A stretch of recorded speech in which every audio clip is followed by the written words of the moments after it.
Hi hello ನಮಸ್ಕಾರ. ಇವತ್ತು ನಾವು ರಸಾಯನವನ್ನು ಹೇಗೆ ಮಾಡೋದಂತ ನೋಡುವ ಆಯಿತಾ. ಹಾಲನ್ನು ಚೆನ್ನಾಗಿ ಕುದಿಸ್ಕೊಳ್ಬೇಕು. ಹೀಗೆ ಸರಿಯಾಗಿ ಹಣ್ಣಾಗಿರುವಂಥ ಬಾಳೆಹಣ್ಣನ್ನು ಹೀಗೆ ಕಟ್ ಮಾಡ್ಕೊಳ್ಬೇಕು.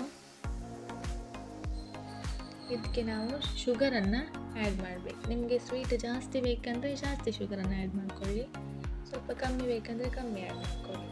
ಆಮೇಲೆ ಇದಕ್ಕೆ ಒಂದು 2-3 ಏಲಕ್ಕಿ, ಆಮೇಲೆ ಇದನ್ನು ಚೆನ್ನಾಗಿ ಸ್ಮ್ಯಾಶ್ ಮಾಡ್ಕೊಳ್ಬೇಕು. ನೋಡಿ ಹೀಗೆ ಫೈನಲಿ ಹೀಗಾಗುತ್ತೆ ನೋಡಿ. ಹಾಲು ತಣ್ಣಗಾದ್ಮೇಲೆ ಇದಕ್ಕೆ ಆ್ಯಡ್ ಮಾಡ್ಕೊಳ್ಬೇಕಾಯ್ತಾ. ಆಮೇಲೆ ಇದಕ್ಕೆ ಸ್ವಲ್ಪ ಗೋಡಂಬಿ, ಸ್ವಲ್ಪ ಬಾದಾಮಿಯನ್ನು ಹಾಕಿ ಮಿಕ್ಸ್ ಮಾಡಿಕೊಂಡ್ರೆ ಆಯಿತು.